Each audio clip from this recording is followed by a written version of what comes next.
documentary iragikorwo ikirekererio ni BBC Africa ni ikoretwo igituthura ndereti imwe nene muno guku nenda-ini na thirikari-ini na bururi-ini mugima wa Kenya, not only bururi wa Kenya but in the whole of Africa and the whole world, kuona ati BBC Africa na iragikorwo ikihithuria maundu kuringana nayo kuragituika ati andu aria makuireire mururungano-ini wa Gen Z na aria makuire hau around the parliament moragirwo ni borithi cia Kenya na KDF. Now that story is not sitting well with the government na andu aria makiri thirikari-ini tha ici, kuona ati 4 filmmakers who are being suspected to have participated in the making of that documentary magikorwo makinyitwo kuria Karen na ngari iria ciramagirite cirare ngari imwe nyingi muno. That was purely ile tu unaona tu andu aya ni maramwete ni andu aya maragira na marakorwo makidispatch to different police stations.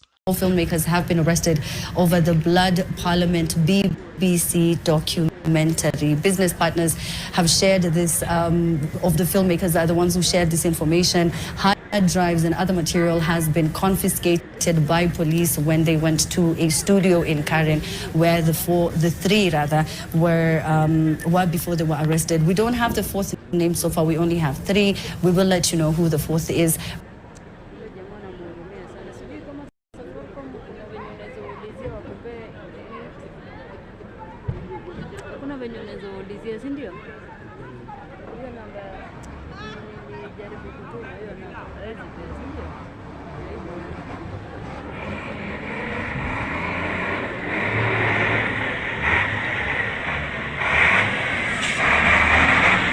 kuranyitirwo andu ana those who are those filmmakers. Among andu acio maranyitirwo those filmmakers ni Nicholas Gichoke, Brian Adagala and Mark Karufiu. Neo maragikorwo makinyitwo kuria in their studio Karen under very unclear circumstances.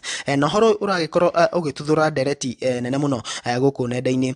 Akenya magikorwo makiuria why have they been arrested? Gitumi gia makorwo makinyitwo ni kiriku na riria kuragitwikire gukiyumiria uhoro ati maranyitirwo because they are being connected to the BBC documentary.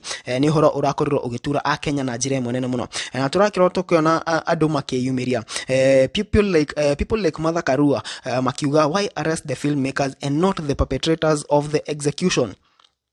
Ni among andu aria makoretwo makiaria ni tuonete Boniface Mwangi akiyumiria na gukorwo agikumithia giko kiu na njira imwe nene muno na akiuga ati andu acio matia participate in that shooting, in that filming of that documentary.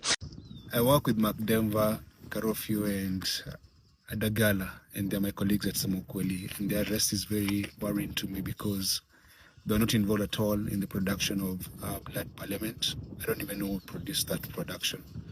But I know for a fact that we work together, and some of the things that have been taken from them belong to our organization, Samokweli. It is a media house, and we're very concerned.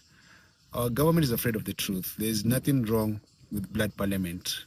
What they should be doing is investigating the killer cops who murdered innocent young people outside Parliament. And so right now the government is grappling in the dark, trying to find out who did what. And then trying to find out who did what in the wrong side. They should be trying to find out who are the killer cops and the killer army officers who murdered innocent young people. So I'm asking Kenyans, wherever you are, raise your voice about the arrested filmmakers. And number 2, make sure that your parents watch the Blood Parliament. Translated into many languages. BBC has released Blood Parliament. There's a Swahili version of it. Make sure everyone watches it. Serikali inaogopa ukweli. Na sasa ndio wajue kwamba sisi tuwaogopi, lazima ukweli usambazwe nchi nzima. Kila mtu ambaye hajaona Blood Parliament, watch Blood Parliament. Na tusupport wale wazazi ambao watoto wao waliuliwa. Serikali inafaa kushika wauaji, si wale ambao wanatengeneza sinema. Hiyo sinema ni ya ukweli. Inaonyesha kwamba yale mauaji ambayo yalitendeka pale bunge. So tunaomba kwamba paza sauti zenyu wherever you are, toa sauti. Wale ambao wameshikwa na wana hatia yote waachiliwe, na serikali pia iwarudishie vitu zao za kazi. Asante. Oho bado nituonire Dennis Itumbi akiyumiria onake na gukoro akiuga ati remember Dennis Itumbi is the head of presidential special project and creative economy, akiyumiria haria nenda-inĩ ciake cia Facebook na kuga ati arresting BBC journalists merely for making a film is unnecessary. There is an alternative story on the violence and political planning that unleashed storming of bunge and invading the armory at the museum. Make an alternative documentary. Tell the other story. BBC told their story. Let them be. Free the journalists, in my view. After a lot of uproar online, muthenya wa muthenya nituonire andu acio nimakorirwo makirekererio, and then they were released under zero bond, free bond. Yani marekererio o uguo hatari bond, yani tu hivyo tu kuachiliwa, meaning that there is a very unclear or unspecified reason as to why they were arrested yesterday. Because why do you send gari cio the ciuke cikorwo cikinyita andu, then the following day you just release them with a free bond?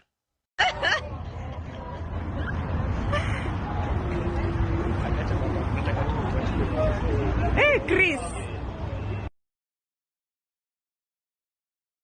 after makorirwo makirekererio, nituonire Dennis Itumbi bado agithi kuria nenda-inĩ ciake na akorwo akiandika update. The four filmmakers are now free. Let it be clear, the four filmmakers arrested last night have no connection to BBC. They are not BBC staff or affiliates. NTV deliberately pushed a fake breaking news alert, misleading the entire country. It was a lie, plain and simple.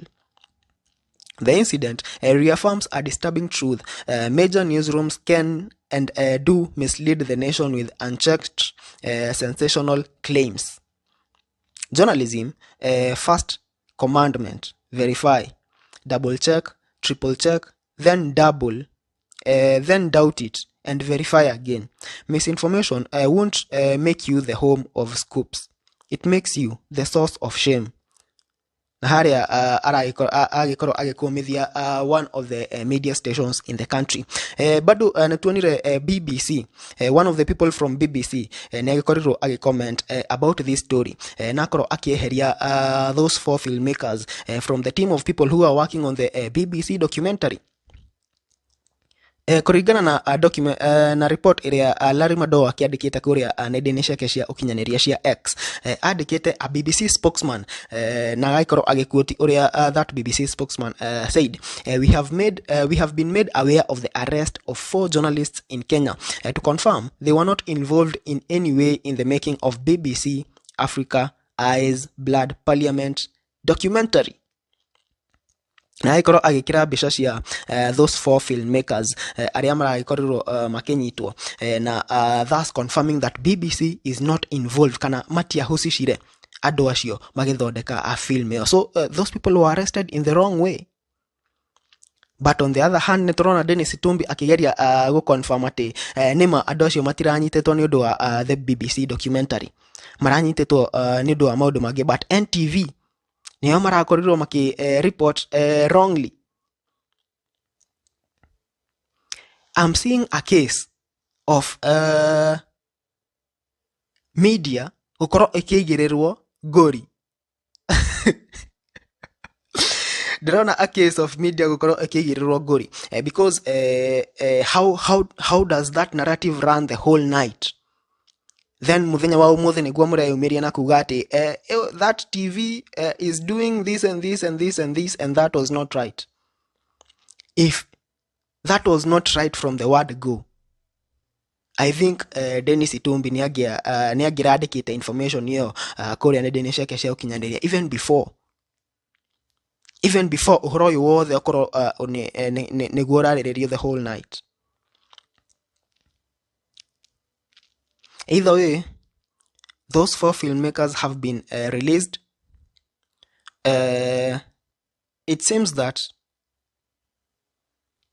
documentary is giving andu aria me kuria thingira-inĩ wa iregi sleepless nights.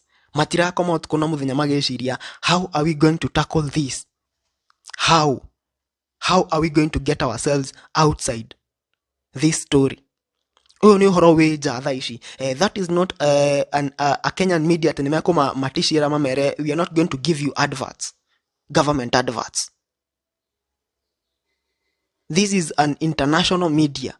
Gutire undu mangikwo, gutire intimidation. No amount of intimidation can make BBC feel threatened. Na koguo William Ruto thaa ici hari ari no nginya ni mundu umwe wina stress imwe nene muno cia uria egwika igi uhoro uyu. Anyway guys, ndiwe maoni maku megie uhoro uyu.